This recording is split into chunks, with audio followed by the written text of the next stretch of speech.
มาแล้วบ่เห็นไผเอ้าอันนี้ไปใส่เด้น้องตุ๊กนี่ว่าซั่นปัจจุบันนี่ก็พากันนอนอยู่เฮือนหลังนี้บ่เขียนอนนั่งกระต๊อบน้อยตัวนั้นนะไผนอนตัวนั้นโอ้ยครัวเฮ็ดเฮือนครัวบ่ตัวนั้นให้น้องตุ๊กแล้วบัดจักเดือนแล้วอันน้องตุ๊ก4 เดือนที่เขาหาเดือน4 เดือนที่เขาหาเดือนคนเฒ่าคนเดาไปเช็คเบิ่งไปกวดเบิ่งนะบ่เป็นผู้ชายหรือว่าผู้หญิงบ่ได้อันน่ะบ่ได้ไปเอ็กโกเบิ่งที่บ่เพิ่นว่าผู้ชายบ่เชื่อนะอันนี้เนาะเมื่อใดมันติงแห้งที่บ่ติงนะบ่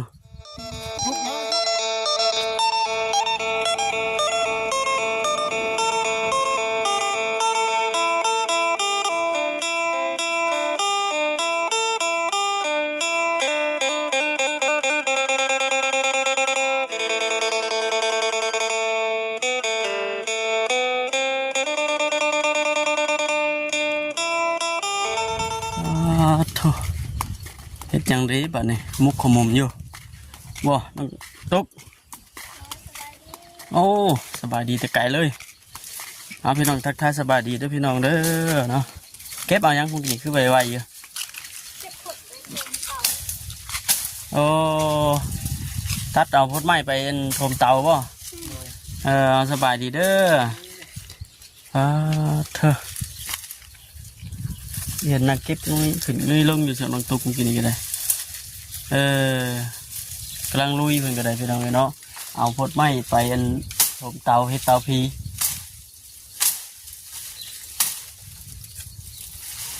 หมากนี่ใช่ไหมที่เทิงแบบบ่ได้ถือหมวกถือกุ๊บเลยเนาะ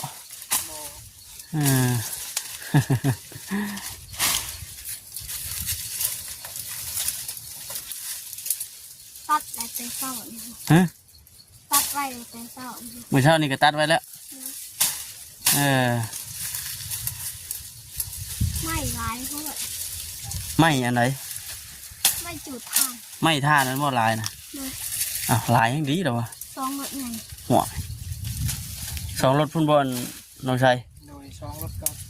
จะมาตัดพดเพิ่มมันบ่พอติเตาพีนี่จูดยามใดแม่นตัดพดยามนั้นเลยเนาะบ่คือเตาอบเลยเตาอบเฮาโอบขึ้นเป็นโค้งเลยตัวนั้นคอดเท่านึงนะแม่นเอาเข้าอีกฮะเหิงมันนั่นได้นั่นในเงินเนาะแค่ว่าเตาฟรีนี่โอ้มือเดียวจูดติดเลยแม่นมือเดียวก็ได้เอาน้ำมอดไปน้ำสิบ่บ่ได้มอดมันดับเองมันเองดับเองเลยเอาไปดีมันก็ดับเองบ่ให้มันความฟูมันก็ดับค่ากับเขาเนาะหมอยมันพิวหมอยมันหยังนะเนาะมาแล้วบ่เห็นไผเอ้าอันนี้ไปใส่เด้น้องตุ๊กนี่ว่าซั่นปัจจุบันนี่ก็พากันนอนอยู่เฮือนหลังนี้บ่เขียนอนนั่งกระต๊อบน้อยตัวนั้นนะไผนอนตัวนั้นโอ้ยเฮ็ดเฮือนครัวบ่ตัวนั้นแต่ก่อนเนี่ยนอนตะกี้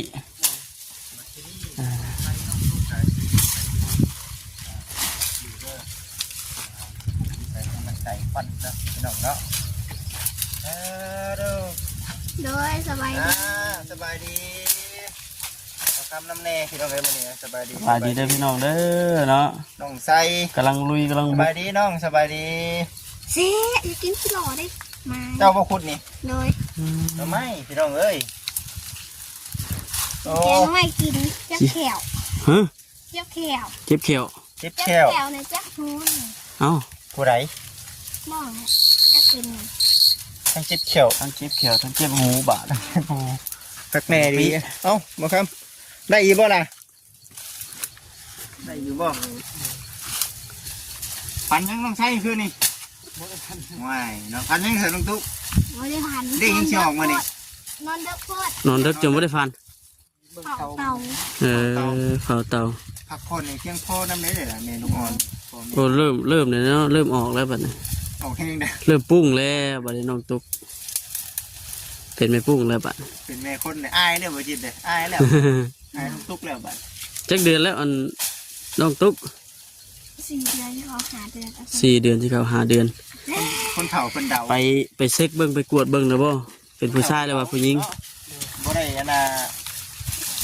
บ่ได้ไปโกเบิ่งที่บ่ เป็นเราผู้ชาย เพิ่นว่าผู้ชาย บ่เชื่อนะอันนี้เนาะ เมื่อใดมันติงแห้งที่บ่ติงนะบ่ ทุกเนาะทุกเออ ติงแห้งนี่แม่นผู้ชายแล้วติ น้ำใหม่ใช่นี่น้องทุกหาใช่คุณบ่ เพิ่นว่าเนาะนี่ป้องมันหรือเปล่า เอาไม้นี่บ่เห็ดขุดไปพูดเห็นยังนี่นะ ผมเตา เพิ่นสิเอาไปถมเตาเพิ่นว่า เอาทุมเตาบานนี่ ถ้าเราใช้จะดินเนี้ยมันดับ โอ้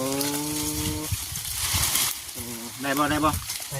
ถ่าดิให้ถือบ่ไหมนะ ไปย่างไป นะครับไปแต่เนาะพากันเดินทาง เดินทางกลับบ้านก่อน เดินทางกลับบ้าน พากันลุยดีสองผัวเมียเราก็ได้เนาะ โดยโอ้ยว่าดีนี่เนาะ คือผมก็นี่คือได้ยินว่าจิตเพิ่นว่าปุ๊กกระต๊อบใช่น่ะปุ๊กกระต๊อบเฮ็ดหยังน่ะต๊อบอันมันใกล้ควันบ่มันใกล้ควันเตาสิบ่โอ้ดีตาผู้เป็นเมียซะเนาะ เนาะ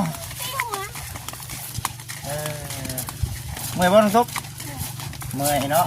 ธรรมดาเด้เป็นแม่ปุ้งเฮ็ดเวียกหน่อยหนึงก็เมื่อยเด้อเพิ่นน่ะ พักผ่อนบ่เพียงพอบัดเฮงนอนดึก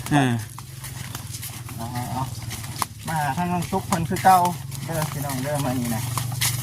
ติดตามรับชมเบิ่ง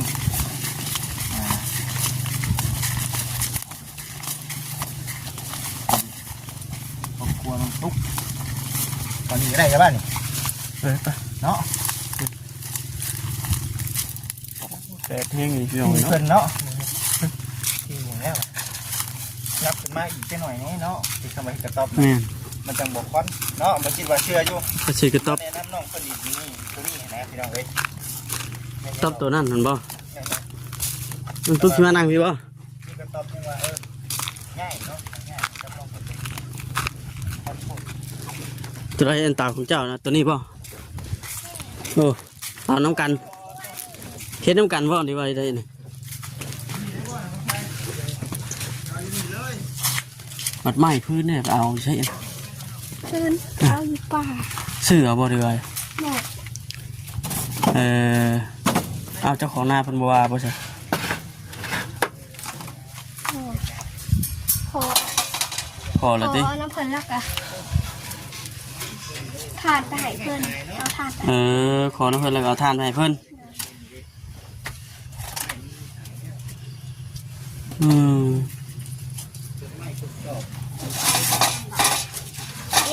สิเฮ็ดหยังบัดนี้ สีเผาหน่อไม้ สิเผาน้ำไม้สิเฮ็ดได้กิน เผาปะไว้ ปัดเฮ็ดอยู่กินนี่ไผเป็นผู้เฮ็ดเจ้าบ่เฮ็ดเป็นนะบ่ เอ็ดเป็น แม่นบ่แม่นตัวจ้ะ เป็นเนาะโอ้ยนี่แหละพี่น้องสาเหตุที่ว่าเพิ่นนั้นนอนดึกก็คือเผาวันขุมทรัพย์นางเผาธุรกิจมืดอยู่ ลูกปองโคมันใหญ่ มันรู้บ่ โดย เออ หมักลูกไอ้เต่า เจ้าก็นอนแต่ว่านอนให้ผัวและเป็นผู้ลุกขึ้นมาจอบมาเบิ่ง แม่ เย็นว่าจะมันเป็นท้องทางยังไงพักผ่อนเพียงพอเด้อเพิ่นว่าพักผ่อนเพียงพอแล้วก็เมื่อย แม่ เฮ็ดเวียกหน่อยเดียวก็เมื่อยบัดนี้ คือวันมาใส่กันไป ฮะ วัน จักปีเด้ออันน้องลูกเจ้า อันนี้เขาชิมอบเลย สิเข้าสิพวกเลยนั่นแหละพี่น้องเนาะมื้อนี้ก็ทางบ่คำก็ได้แวะเวียนเข้ามาเยี่ยมยามทั้งน้องตุ๊กเพิ่นบ่ได้มาหากันถึงโอ้ยสุดยอดเลยทางนี่เปื้อนบ่ดอกเฮือนครัวเพิ่นอยู่นี่เนาะยามฝนแค่น้ำมื้อใดฝนตกนี่มันคือมาดังอยู่เทิงพี่บ่นี่ แม่ เป็นนัวเพิ่น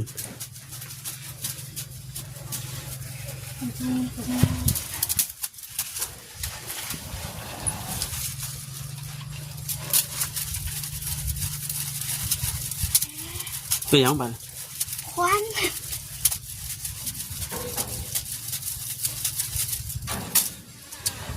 เป็นแม่คนไม่รู้ตัวเลยแล้วบัดผู้โตแล้วบัดนี่เนาะน้องตุกผู้ชายว่าฉันเป็นเนาะเป็นผู้ชายพี่น้องเลยตีงแหงเป็นผู้ชาย เต่าเมื่อวานนี่เด้พี่น้องเนาะน้องเพิ่นว่าบ่ได้นอนเมื่อคืนน้องตุ๊กเพิ่นว่าไปนอนเมื่อคืนบ่น้องตุ๊กนอนดึกบ่ แม่น นอนดึกเนาะเป็นนกกระต๊อบนี่มันยังควันอยู่ได้นี่เนาะควันอุบไปเลยพี่น้องทางเพื่อนนี่เป็นอะไร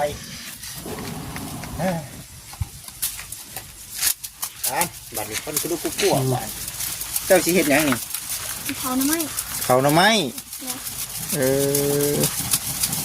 เอาเฮ็ดเบิ่งเนาะสิเบิ่งน้องตุ๊กเพิ่นก่อนเต่าเจ้าบ่นี่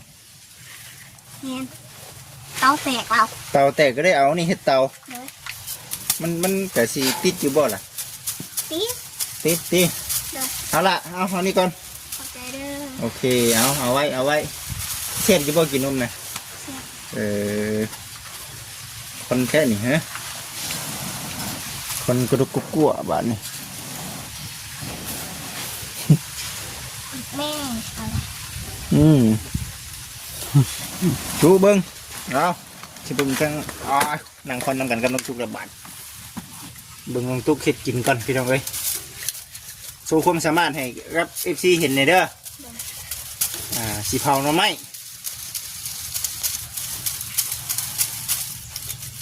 เอาทำไมไปแกงวะ ไฟสุกไป ไปซุปเอา เฮ็ดเองบ่สุกนี่โอ้ธรรมดาเด้พี่น้องเอ้ยเนาะโอ้ย ฝึกกดแล้วเนาะเริ่มเป็นแม่เลย ฝึกฝนแล้วอ่ะ สุกแล้ว ไป กูได้ว่า ให้ตุ๊ก ไปมา ลงไรวะ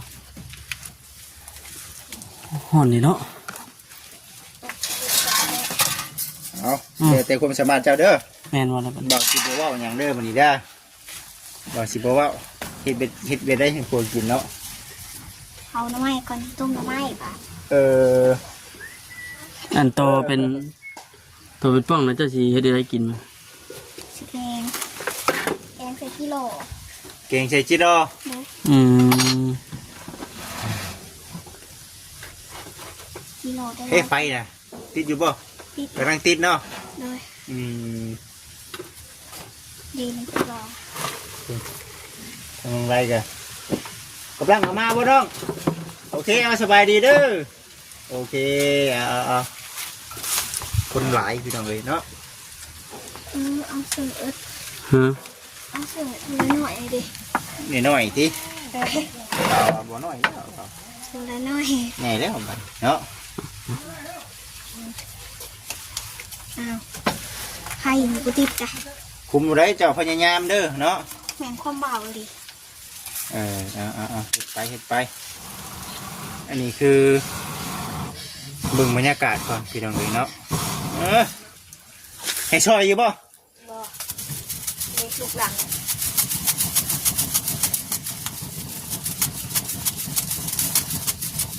คือปลุกเลยเอาปืนใหญ่ใส่ข้าวเหนียวพูด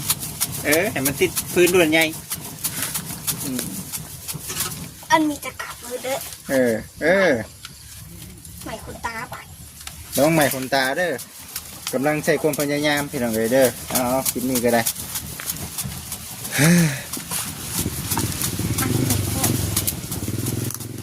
ตะกี้ทั้งน้องนอนนี่บ่ โดยโอ้ดูแลเขาหวาน เอาเด้อเนาะตะกี้น่ะนอนนี้เนาะกับน้องชัยเนาะ โดย บัดนี้ถ้าหากว่าเพิ่นพาเมียเพิ่นขึ้นมาเนี่ยเพิ่นก็สิชูเจ้าสิมานอนอยู่นี่บ่ เอาอยู่เพื่อน เอ เพื่อน อ ใหญ่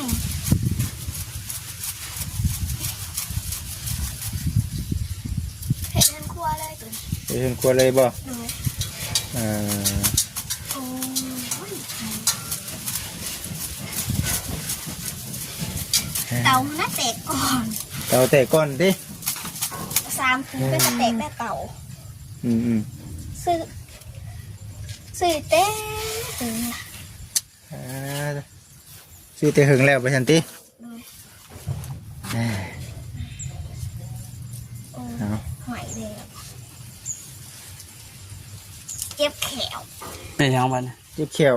ย่างไปกินข้าวเช้าเนี่ย ยังไม่ได้กินข้าวเช้า เลย ป้าด มันสิเที่ยงเลยเด้น้องตุ๊กเอ้ย เที่ยงแล้วน้องตุ๊กเนาะยังไม่ได้กินข้าวเช้าอยู่ เลย เฮ้ย เขาอะไรก็แขว ก็เจ็บหู เจ็บหูน้ำแน่หูก็เจ็บบัดมันเกี่ยวกันบ่พี่น้องเอ้ยกับน้องเพันทอง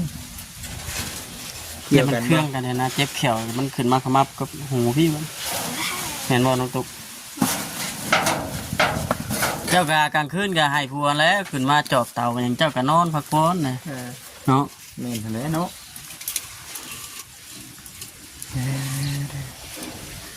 เอาเฮ็ดไปฉันน้องตุ๊กเอ้ยเนาะเข่าได้ยังไงอยู่บ่เข่านะ ยังโบราณ ยังบ่หลายปานใดอื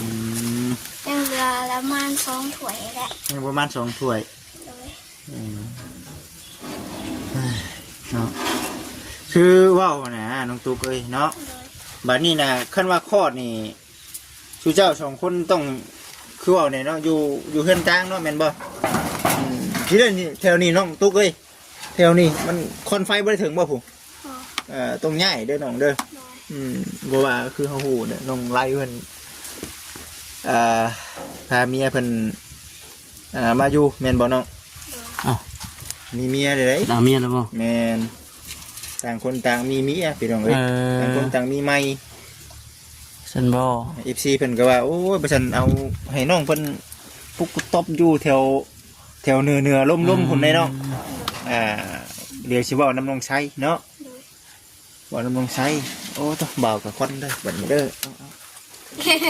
ครบแล้ว วิธีการสิถามนี่แหละ ต่างคนต่างมีใหม่ไปสันติทางไรเพิ่นก็เอาเมีย ทางผู้บ่าวมันจังบ่ควร มาอยู่นำเรือนหลังใหม่เพิ่นก็ FC เพิ่นก็ฮู้แล้วจักบ่ฮู้แล้วบ่ โหแล้ว อ่า พี่ อ่า ลูกแล้วจะลูกแห้งนั้น น้องตุ๊กมีแผนการได้บัดนี้ เห็นทาง FC เพิ่นก็ว่าสิคันสิไปอยู่น้ำปูน้ำยาก็เพิ่นก็เพื่อนต่างเพิ่น แม่น คนก็หลายอยู่คนเลยมีแต่คนก็เนาะเฉพาะเพื่อนปูเพื่อนยาอยู่ อยู่เดี๋ยวนี้นะ แม่ 3 คน4 4 คนเนาะ4 คนแม่นบ่ 3 บ่ไหมคิดดี 2 คน ๆเฮาเฮงน้อยอีบาด 3 อ๋อ เฮงกระเต็กบาดเอาพ่อกับแม่ก็ช้องแล้ว 2 เอา แล้วก็ลุงแล้วก็เอาอีก1 เออ 5 คน เนาะ แม่นนั่นแหละ มันก็หลายคนบัดนี้ชื่อเจ้าก็สิได้ขึ้นมาน้องไล่ก็สิได้ขึ้นมานี่พาเมียเพิ่นมาเห็นบ่พาเมียมาเจ้าก็นอนนี่บ่ได้อยู่แล้วนี่จะได้คลอดลูกออกมานี่คอนเต่านี่ สิยาเห็ดแล้วบานเตา อย่าเฮ็ดได้ จะเฮ็ดได้บัด ยังบัน ไปตัดอ้อยไปปลูกอ้อยมันไปแล้วน้องอยู่เพื่อน แต่ว่าเสียงเนาะเป็นยังไงยันว่าผมเห็ดสิได้เนาะมันคอนกรุบกล้วยคนท้องคนใส่บ่ได้เด้เนาะคนท้องคนใส่นอนคอนโมเมนต์ง่ายได้เนาะ คิดนะอยากตุ๊กอยากนั่นอยู่ ฮะอยากปลุกกระต๊อบอยู่ โดย ดีแล้ว มีคุมคืนอยู่บ่ เอา FC เพิ่นก็ให้พวกอยู่แถวเหนือแน่เพิ่นซั่นมันลมเด้ โดย มันลม ได้นะวางเป็นเต็นให้ดิ อยู่หันแล้วเพราะว่ามันอันนั้นน้ำแน่อันนั้น แม่นนั่นแหละเนาะเด็กเสาก็เห็นแต่ตัวนี้นั่น เสาหาใหม่ก็ได้เป็นปะ เสาตัดใหม่ก็ได้ เป็นใหม่ก็ได้ทำดีเนาะเฮ้ย ผม คือ เรา ว่า คือยาวเทเนาะ ฮะ ผมเราคือยาวเทเนาะ นี่นั่นได้เนาะ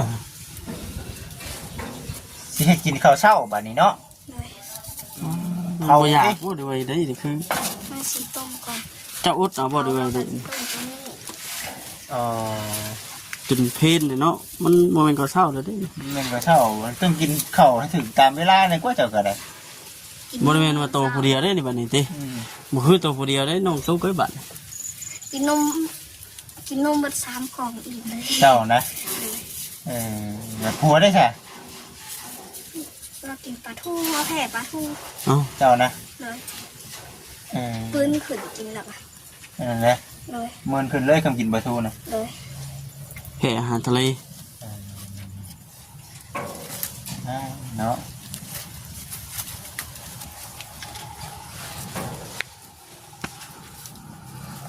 หมดทางกับเพื่อน เพื่อนมาเบากินจักมามานี่มาเอารถใหญ่มาเพื่อน เพื่อนพวก มาบ่หอดเนาะก็ชิมานี่นะพี่น้องเอ้ย รถไทยยังค่ะ เออ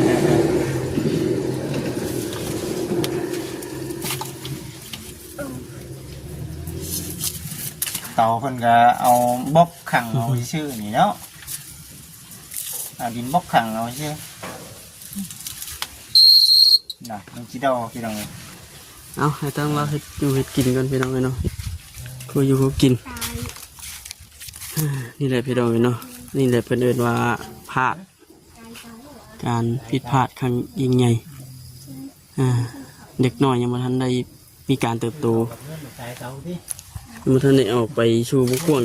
สำนักพี่น้องเนาะว่าแล้วก็ได้อยู่แบบนี้แบบว่าเอ้าจังไดก็มีแต่ว่าติดตามรับชมเบิ่งเด้อพี่น้องเด้อเนาะจังไดก็สิจบคลิปก่อนสบายดี